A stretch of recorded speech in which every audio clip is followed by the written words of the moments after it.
শ্রেণী বাংলাদেশ ও বিশ্ব পরিচয়ে প্রথম অধ্যায় ঔপনিবেশিক যুগ ও বাংলা স্বাধীনতা সংগ্রাম সম্পর্কে আমরা আলোচনা করব। ইতিমধ্যে আমরা দুটি প্রশ্ন বোর্ডে লিখে এসেছি এবং এই অধ্যায়ের আমি পাঠ আকারে তোমাদেরকে নেওয়ার চেষ্টা করব। আজকে প্রথম পর্ব, আর এই প্রথম পর্বে আমরা বুঝবো যে ঔপনিবেশিক যুগ আর ঔপনিবেশিক শাসনের পটভূমি সম্পর্কে আলোচনা করব। এর প্রথমে আমাদের যে জিনিসটা দরকার সেটা হচ্ছে আসলে ঔপনিবেশিক যুগটা কি। অনেক সময় প্রশ্নের মধ্যে পরীক্ষায় শর্ট প্রশ্নের মধ্যে বা সৃজনশীল প্রশ্নের মধ্যে এটা আসে। ঔপনিবেশিক যুগ হচ্ছে যখন কোনো সম্প্রদায় বা কোনো দেশ বা কোনো জাতি অন্য কোনো একটা জাতি বা অন্য একটা সম্প্রদায় বা গোষ্ঠী দ্বারা শোষিত বা হবে, তখন তাকে ঔপনিবেশিক যুগ বলা হবে। ঠিক আছে, তাহলে এরকম ঔপনিবেশিক যুগ হচ্ছে একটা সম্প্রদায়, একটা জাতি, একটা গোষ্ঠী অন্য একটা জাতি দ্বারা শোষিত হওয়া, এটির নাম হচ্ছে ঔপনিবেশিক। এখন আমরা আর একটা প্রশ্ন হচ্ছে আমাদের ঔপনিবেশিক যুগটা কি, এটা আমরা সম্পর্কে জানলাম। এখন আসো ঔপনিবেশিক যুগের শাসনের পটভূমি, অর্থাৎ এই যে আমাদের বাংলাটা আছে, এই যে তোমার প্রাচীন কাল থেকে শুরু করে এই যে 1947 সাল পর্যন্ত এই সময়টুকুর মধ্যে আমাদের এই বাংলাকে বিভিন্ন ধরনের শাসকেরা আমাদেরকে শাসিত করছে, আমাদেরকে শোষণ করেছে। এদের বর্ণনা আমি পর্যায়ক্রমে তোমাদের মাঝে তুলে ধরবো এবং সেটা শর্ট আকারে, সংক্ষিপ্ত আকারে আমি তুলে দেবো। এত বিস্তারিত আমার দরকার নাই, তবে ধারাবাহিকভাবে আমরা আলোচনা করার চেষ্টা করবো। তাই এই যে ঔপনিবেশিক শাসনের যে প্রথম যে পটভূমি, যে প্রাচীন যে বাংলা ছিল, এই প্রাচীন বাংলার যে প্রধান তোমার শাসক ছিল, সেই প্রথম শাসক ছিল আমাদের মৌর্য শাসক। এই মৌর্য বংশ ছিল এবং এই মৌর্য বংশের শাসক ছিল সম্রাট অশোক। এবং সে কি করছে, বাংলার উত্তর অঞ্চল সে শাসন করছে, বাংলার উত্তর অঞ্চল সে শাসন করছে। ঠিক আছে, এরপরে হচ্ছে তোমার এই মৌর্য শাসকের পরে আছে আমাদের গুপ্ত শাসক, গুপ্ত বংশ। এই গুপ্ত বংশ, এই মৌর্যের পরে আমাদের গুপ্ত বংশরা এই বাংলাকে শাসন করে এবং এই গুপ্ত বংশরা তারা বাংলার উত্তর ও দক্ষিণ অঞ্চল তারা শাসন করে। ঠিক আছে, তাহলে এইগুলো প্রাচীন তোমার প্রাচীন বংশ এবং প্রাচীন বংশের প্রথম বংশ হচ্ছে মৌর্য বংশ। এটা বংশের প্রধান হচ্ছে অশোক এবং সে বাংলার উত্তর অঞ্চলে সে শাসন করে। তারপরে আসে গুপ্ত সে বংশরা তারা উত্তর ও দক্ষিণ অঞ্চল জুড়ে তারা শাসন করে। এরপর আসো যে জিনিসটা আমাদের খুবই প্রয়োজন, সেটা হচ্ছে শশাঙ্ক। এই পাঠটা মোস্ট ইম্পর্টেন্ট। এই সম্পর্কে তোমাদেরকে এই পরীক্ষায় বেশি এই শশাঙ্ক পাঠ থেকে অনেক প্রশ্ন আসে।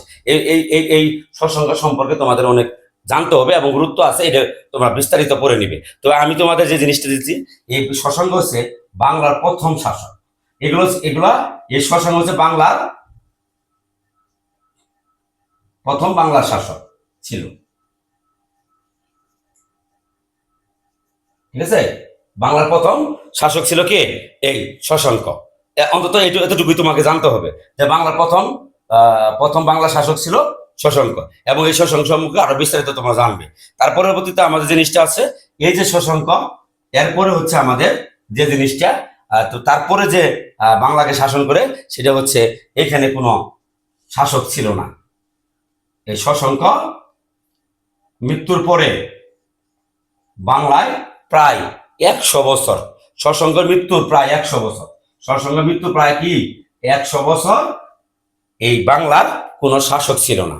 এই শাসক যে ছিল না, যার কারণে কোনো দেশে যদি শাসক না থাকে তাহলে সেই অঞ্চলটা কি হয়, সেই অঞ্চলে অরাজকতা সৃষ্টি হয়। অর্থাৎ এই মাসনে যদি আমরা এক কথায় বলি তাহলে সেটা হচ্ছে আইন বিবর্তিত রাষ্ট্র। অর্থাৎ সেই রাষ্ট্রের কোনো কি ছিল না, কোনো তোমার আইনে শাসন ছিল না, যে যার যার মতো চলছে, বিশৃঙ্খলা সৃষ্টি হয়েছে, অরাজকতা সৃষ্টি হয়েছে। এবং এই মাসনে পরীক্ষার মধ্যে এই প্রশ্নটা আসে যে মাসনে বলতে কি বুঝো। তাহলে মাসনে বলতে কি বুঝো যে ধরনের প্রশ্ন আসে, তখন বলবা যে শশাঙ্কের মৃত্যুর প্রায় 100 বছর পরে বাংলার কোনো শাসক ছিল না এবং বাংলার যে শাসক না থাকার কারণে যে এই বাংলার অরাজকতা এবং আইন বিবর্তিত রাষ্ট্র কায়েম করা হয় এবং বিভিন্ন ধরনের বিশৃঙ্খলা সৃষ্টি হয়। আর এই সময়কালকে বলা হয় মাসনে। ঠিক আছে, আশা করি তোমরা এই মাসনে সম্পর্কে বুঝতে পেরেছ। এরপরে আসো, মাসনের পরে আমাদের যে জিনিসটা আসে তারপর হচ্ছে তারা হলো পাল বংশ। পাল বংশ তারা বাংলাকে আবার তারা শাসন করে এবং এই পাল বংশরা প্রায় এই বাংলাকে 400 বছর শাসন করেছিল। পাল বংশ এই বাংলাকে 400 বছর শাসন করেছিল। এই মাসনের পরে পাল বংশরা এই বাংলাকে দখল করে, এবং তারা দখল করে একটানা প্রায় 400 বছর এবং এরা শাসন করেছিল। এবং এই পাল বংশ লোকেরা সবাই ছিল বৌদ্ধ ধর্মাবলম্বী, বৌদ্ধ ধর্মাবলম্বী ছিল, এরা সবাই ছিল বৌদ্ধ ধর্মাবলম্বী। এরপরে আমাদের যে জিনিসটা হলো 400 বছর চললো, 400 বছর চলার পরে আমাদের যে জিনিসটা তোমাদের এই পাল বংশের পরে যেটা আসে, আমি যেহেতু একটা ক্লাস, তোমরা যদি এই পরীক্ষার মধ্যে যে উপনিবেশ শাসনের পটভূমি এটা যদি লিখতে যাও, তুমি বিস্তারিত লিখতে গেলে তোমার হবে না, অন্তত 2 পৃষ্ঠা লিখলেই এনাফ। ঠিক আছে, এই জন্য তোমরা মোটামুটি একটা ধারণা জিনিসগুলো তোমাদের সম্পর্কে যা থাকতে হবে, বিস্তারিত জানতে হবে না, মূল যে পয়েন্টগুলো আছে সেগুলো লিখলেই হয়ে যাবে। এরপরে হচ্ছে আমাদের এই পাল বংশ, তারা 400 বছরে বাংলাদেশ শাসন করে, পাল বংশ যখন অবসান ঘটে তখন এই বংশটা এখানে আসে সেন বংশ। সেন বংশ, এই সেন বংশরা এদেশে আবার বাংলাকে শাসন করে, এবং সেন বংশ প্রায় এরা ছিল হিন্দু ধর্মাবলম্বী। এরা ছিল কি হিন্দু ধর্মাবলম্বী, এরা হিন্দু ধর্মাবলম্বী ছিল। এবং এই হিন্দু ধর্মের মধ্যে এই সেন বংশের মধ্যে প্রধান যে ছিল সে ছিল কে, সে ছিল লক্ষণ সেন, বল্লাল সেন, হেমন্ত সেন। এরা ছিল এই সেন বংশের প্রধান, অর্থাৎ সেন বংশের প্রধান ছিল লক্ষণ সেন। তারপর ধারাবাহিকতায় হেমন্ত সেন, বল্লাল সেন এরা আছে, এবং এরা প্রায় 150 বছর এই বাংলাকে শাসন করে। ঠিক আছে, এবং এরা ছিল কি হিন্দু ধর্মাবলম্বী, আর পাল বংশ ছিল বৌদ্ধ ধর্মাবলম্বী। পাল বংশরা প্রায় কি 400 বছর শাসন করেছিল। তারপরে আসো আমাদের হিন্দু ধর্মাবলম্বী পরে এখানে আমাদের সেন বংশ পরে আমাদের আসে কি লক্ষণ সেন। এটার প্রধান ছিল কি আমাদের লক্ষণ সেন ছিল এই বংশের প্রধান। তারপরে আমাদের যে জিনিসটা জানতে হবে, সেন বংশরা আসার তাদের বংশ 150 বছর প্রায় শাসন কায়েমের পরে এই দেশে একটা বংশ আসে, মুসলমান বংশ। সে বংশ নাম হচ্ছে কি আমাদের খলজি বংশ। এখানে একটা জিনিস তোমাদেরকে জেনে রাখা ভালো, যে এই সেন বংশ তোমার বিলুপ্ত হওয়ার পরে তোমার এই আস্তে আস্তে এই প্রাচীন যে বাংলা যে শাসন এখানে অবসান করে সেন বংশের মাধ্যমে, প্রাচীন বাংলা সেন বংশ অবসান করে ঘটে। এবং এটা 1204 সালে এখানে তোমার এই 4 সালে এই সেন বংশকে লক্ষণ সেনকে পরাজিত করে এই খলজি বংশে কে ইখতিয়ার উদ্দিন মোহাম্মদ বখতিয়ার খলজি এই লক্ষণ সেনকে পরাজিত করে খলজি বংশ প্রতিষ্ঠিত করে, এবং খলজি বংশে এই বাংলাকে শাসন করে। এবং তারা বেশি দিন শাসন করতে পারে নাই, তারা শাসন করেছিল 1204 সাল থেকে 1206 সাল পর্যন্ত।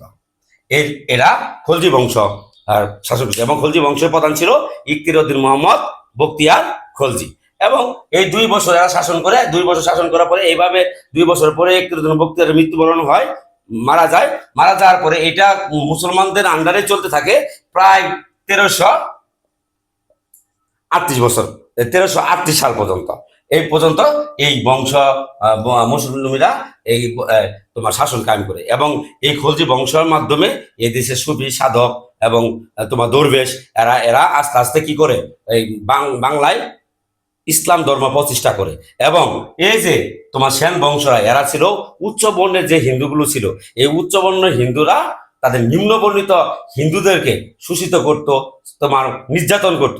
যার ফলে ওই নিম্নবর্ণিত যে হিন্দুরা ছিল তারা পর্যায়ক্রমে ধারাবাহিকভাবে আস্তে আস্তে তোমার এই মুসলিম তোমার ধর্ম গ্রহণ করে। ঠিক আছে, এরপরে আমাদের যে জিনিসটা হচ্ছে খলজি বংশের পরে আমাদের যে জিনিসটা 1338 সাল পর্যন্ত এইটা খলজি বংশ 1204 থেকে 1206 পর্যন্ত খলজি বংশ করে। এবং ইখতিয়ার বখতিয়ার ইন্তেকাল করার পরে এটা মুসলমানদের আন্ডারে পর্যায়ক্রমে বিচ্ছিন্নভাবে 1338 সাল পর্যন্ত এই বাংলাদেশ এটা চলতে থাকে, বাংলার তাদের শাসন তাদের মাধ্যমে চলতে থাকে। এরপরে যেটা আসে আমাদের যে সুলতানি বংশ, কি আসে সুলতানি বংশ, সুলতানি শাসনামল। আমরা সুলতানি শাসনামল বলি কেন? এই সুলতানি শাসনামলটা হচ্ছে তোমার কত সাল থেকে 1338, অথচ ওই যে 1338 সাল পর্যন্ত খলজি বংশের মুসলমানরা ধীরে ধীরে পর্যায়ক্রমে তারা বিভিন্নভাবে এই বাংলাকে শাসন করে। এই 1338 সাল থেকে এই সুলতানিরা তখন এই 1338 সাল থেকে প্রায় 1538 সাল প্রায় 200 বছর, হ্যাঁ, তারা এই বাংলাকে শাসন করে। এবং সুলতানি শাসন আমলটা বলা হয় কেন? কারণ সুলতানিরা ছিল ওই দিল্লির যে শাসন ছিল, সম্রাট বা মুঘল সম্রাট ছিল বা অন্যান্য শাসক ছিল দিল্লির, তাদের কোনো কর্তৃত্ব নেতৃত্ব তারা মানে নিতে পারে না। তারা স্বাধীনভাবে এই দেশে মনে করো তারা শাসন করছে, এই জন্য তাদেরকে সুলতানি শাসন আমল বলা হয়। ঠিক আছে, তাহলে এর 1338 থেকে কত 1538 সাল, প্রায় কত বছর? 200 বছর। এই সুলতানি শাসন আমলে অবসান হওয়ার পরে দেখো এই তোমার দিল্লির তোমার ছিল, হ্যাঁ, মুঘল সম্রাট ছিল। মুঘল সম্রাট ছিল কেরা? বাবর। মুঘল সম্রাট বাবর, মুঘল সম্রাটের প্রতিষ্ঠাতা হলো সম্রাট বাবর। এবং এই বাবরের ছেলে হলো হুমায়ুন। সে কি করে? সে এই যে শের শাহর সাথে, কার সাথে? শের শাহর সাথে যুদ্ধ করতে করতে তোমার সম্রাট হুমায়ুন, এখানে আমরা হুমায়ুনটা লিখি যে সম্রাট হুমায়ুন। এবং এই হুমায়ুন যেহেতু এখানে বাবরের কথা আসতেছে না, কারণ হচ্ছে সরাসরি বাবর, মুঘল সম্রাট বাবর প্রতিষ্ঠাতা, সে সরাসরি বাংলায় শাসন করে নাই, শাসন করেছে এই যে হুমায়ুন। এই জন্য এই হুমায়ুনের কথাটা আসতেছে, বাবরের কথাটা আসতেছে না। কিন্তু হুমায়ুনটা হচ্ছে মুঘল সম্রাট বাবরের পুত্র। এই হুমায়ুন এই শের শাহর সাথে যুদ্ধ করতে সে বাংলায় ঢুকে যায়। পরে বাংলার প্রকৃতি এবং সৌন্দর্য দেখে তিনি মুগ্ধ হয়ে যায়, এবং বাংলার এই সৌন্দর্য প্রকৃতিকে সে কি করে? এটা জান্নাতের সাথে তুলনা করে, এবং এই বাংলাকে নাম দেওয়া হয় জান্নাতাবাদ। ঠিক আছে, এইভাবে এই হুমায়ুন শের শাহর সাথে পরাজিত করার এবং এই যে তোমার শের শাহর সাথে যুদ্ধ করতে এই হুমায়ুন কি করে?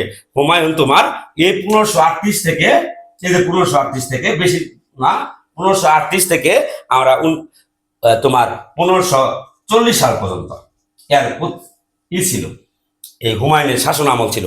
ঠিক আছে, এই শাসন আমল ছিল, এবং এই শের সাথে যুদ্ধ করতে একসময় হুমায়ুন পরাজিত হওয়ার পরে এই যে হুমায়ুনের, যেহেতু এই হুমায়ুনের বাংলার প্রতি তার খুবই আকৃষ্ট ছিল, খুবই বাংলাকে পছন্দ করত। এই কারণে পরবর্তীতে দেখা গেল এই যে হুমায়ুনের যে পুত্র আছে, এই হুমায়ুনের পুত্র হলো সম্রাট আকবর। এই সম্রাট আকবর, হুমায়ুনের পুত্র কে? সম্রাট আকবর। এই সম্রাট আকবর কি করে? এই বাংলার মধ্যে আসে এবং পুনরায় এটাকে দখল করে এর কাছ থেকে। দখল করার পরে তোমার মনে করা এই যে এই আকবর কি করে? এখানে এই যে শের শাহর কাছ থেকে আছে তোমার সেনাপতি পাঠায়। সে কি? মানসিংহকে পাঠায়।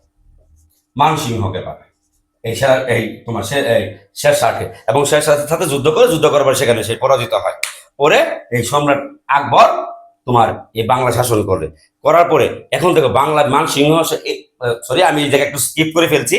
আসলে এই আকবর, এই যেহেতু হুমায়ুনের মানে আকবরের পিতা হুমায়ুন এই বাংলাকে খুব পছন্দ করতো, বিদায় আকবর পুনরায় তোমার এই বাংলাকে দখল করার জন্য পদক্ষেপ নেয়, এবং তিনি এই দেশে মানসিংহকে পাঠান। এর ফাঁকে বাংলার একটি স্বাধীন জমিদার প্রতিষ্ঠিত হয়, এবং তাদেরকে নাম দেওয়া হয় 12 ভূঁইয়া। 12 ভূঁইয়া। এই 12 ভূঁইয়া, যে 12 ভূঁইয়ার প্রধান ছিল ঈসা খাঁ। ঠিক আছে, তাহলে দেখা গেল এই যে আকবর, যেহেতু এখন আকবর এই মানসিংহ প্রেরণ করে এই যে তোমার হুমায়ুনের সাথে, এবং এরপরে বাংলার যে কিছু শাসন আমরা গ্যাপ পড়ে, এই গ্যাপের মধ্যে বাংলায় স্বাধীন এবং জমিদার প্রতিষ্ঠিত হয়, এবং তাদের একত্রে নাম দেওয়া হয় 12 ভূঁইয়া, এবং এই 12 ভূঁইয়ার প্রধান ছিল ঈসা খাঁ। ঠিক আছে, ঈসা খাঁ প্রধান ছিল। এখন এই যে আকবর এই 12 ভূঁইয়াকে তোমাকে 12 ভূঁইয়ার সাথে যুদ্ধ করার জন্য মানসিংহকে প্রেরণ করে, কিন্তু দেখা গেল এই ক্ষেত্রে যুদ্ধ না করে তারা একটা চুক্তির মধ্যে আবদ্ধ হয়, এবং একটা চুক্তির মাধ্যমে এই দেশটা, এই বাংলাটা চলতে থাকে চুক্তির মাধ্যমে। কিন্তু সমস্যা হলো কোথায় জানো? সমস্যাটা হচ্ছে এই যে আকবরের পুত্র তোমার আকবরের পুত্র হচ্ছে কে? আগে আমাদের এখানে ছিল আছে কি? আকবর এখানে আকবরের সাথে কি হলো? আমাদের 12 ভূঁইয়ার সাথে কথা হলো, এদের সাথে চুক্তি করে দেশ করলো, এবং এদের মাধ্যমে মানসিংহকে পাঠানো হয়েছিল, এবং সেটা পরবর্তী চুক্তি হয়েছে। কিন্তু এখানে ছিল ঈসা খাঁ। কিন্তু দেখা গেল আমার এই আকবরের পুত্র যখন আছে, আবার আকবরের পুত্র যখন আকবর ইন্তেকাল করলো তখন আকবরের পুত্র আছে। এই আকবরের পুত্র হচ্ছে কি? আকবরের পুত্র হচ্ছে সম্রাট জাহাঙ্গীর। এই আকবর পুত্র সম্রাট জাহাঙ্গীর। এবং এই যে 12 বছর পরে ঈসা খাও মৃত্যুবরণ করলো। ঈসা খার পুত্র ছিল কি? মুসা খা। কিন্তু এই সময় এসে কি ঘটনা ঘটলো, তারা তো ঠিকই এই ঈসা খার সাথে আকবরের সাথে চুক্তির মাধ্যমে সুন্দরভাবে পরিচালনা হলো, কিন্তু যখন আকবরের পুত্র জাহাঙ্গীর এবং ঈসা খার পুত্র মুসা খা আসলো তখন আর এই চুক্তি আর টিকলো না। চুক্তি না টিকার কারণে এই যে জাহাঙ্গীর এই মুসা খাকে পরাজিত করার জন্য তোমার একটা সৈন্যবাহিনী পাঠায়, এবং সেই সৈন্যবাহিনীর নাম হচ্ছে কি? ইসলাম খান। কি? ইসলাম খানকে প্রেরণ করে। ইসলাম খান প্রেরণ করে। আসলে ইসলাম খানের পুরো নাম ছিল ইসলাম খান চিশতি। ইসলাম খান চিশতি ছিল, এবং এটা ছিল, এবং আজ এইখানে ইসলাম খান চিশতি মুসা খা পরাজিত হয়। এবং এই ইসলাম খান চিশতি এই যে জাহাঙ্গীর নাম অনুসারে আমাদের এই বাংলার ঢাকার কে আমাদের জাহাঙ্গীরনগর ঘোষণা করা হয়, রাজধানী করা হয় এই জাহাঙ্গীরের নাম অনুসারে। এই ঢাকার কিন্তু পূর্ব নাম ছিল কি? জাহাঙ্গীরনগর। এই যে এই জাহাঙ্গীরনগর এভাবে তোমার মনে করো যে এই প্রতিষ্ঠিত হয়। এরপরে এবং এটা প্রতিষ্ঠিত হয় 1610 সালে। এখন এভাবে আস্তে আস্তে আস্তে মুঘল সম্রাট কি হয়, একসময় দুর্বল হয়ে যায়। কারণ এই যে এগুলো তো মুঘল সম্রাট জাহাঙ্গীর, এগুলো মুঘল সম্রাট একসময় দুর্বল হয়ে পড়ে।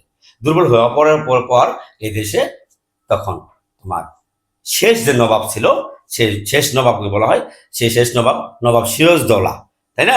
নবাব সিরাজ। এভাবে আস্তে আস্তে কি হয়, এই বাংলারা মুঘল সম্রাটের এরা আস্তে আস্তে দুর্বল হয়ে পড়ে। দুর্বল হওয়ার পরে বাংলায় নবাব বংশের উৎপত্তি ঘটে, এবং নবাব বংশের সর্বশেষ যে নবাব তা হচ্ছে নবাব সিরাজদৌলা। নবাব কে? সিরাজদৌলা। সিরাজউদ্দৌলা। সেই সিরাজউদ্দৌলা আমরা ইতিহাসে আমরা জানি, সেই সিরাজউদ্দৌলা 1756 সালে বাংলাদেশের সিংহাসন আসন করে, 1756 সালে। এবং তোমরা জানো এই সিরাজউদ্দৌলার এর উপরে বিভিন্ন ধরনের বহিঃশক্তি, তাদের বংশীয় লোক, তারপর তার সেনাবাহিনী, তার আত্মীয়, তার খালা এবং আরো বহিঃশক্তি যারা ছিল, তারা কিন্তু তার উপর ষড়যন্ত্র করে, ইংরেজদের ষড়যন্ত্র করে তাদের এই 1757 সালে 23শে জুন পলাশী যুদ্ধে একটা নাটকীয় যুদ্ধ সংগঠিত করে, এবং এই নাটকীয় যুদ্ধে নবাব সিরাজদৌলাকে পরাজিত করে। এই পরাজিত হওয়ার পর করে এই দেশে ইংরেজরা স্থায়ীভাবে বসবাস শুরু করে। এইভাবে তোমার পর্যায়ক্রমে এই যে থেকে প্রাচীন বাংলা থেকে এই যে নবাব সিরাজদৌলা এইভাবে বাংলাকে পর্যায়ক্রমে কিন্তু আমাদের বাংলাকে শাসন করে আসছে। তো এই হচ্ছে আমাদের আজকের এই যে উপনিবেশিক শাসনের পটভূমি। এই সম্পর্কে তোমরা যদি এইটুকু যদি মানে টুকিটাকি জিনিসগুলো যদি শর্টকাট করে যদি দেখে দাও, দেখবো যে এই আলোচনা 2-3 পাতা হয়ে গেছে। তোমরা এইভাবে আলোচনা করে যদি পরীক্ষায় তুমি লিখতে পারো, আমার আশা করি তোমরা এই সম্পর্কে ভালো মার্ক পাবে। ধন্যবাদ সবাইকে।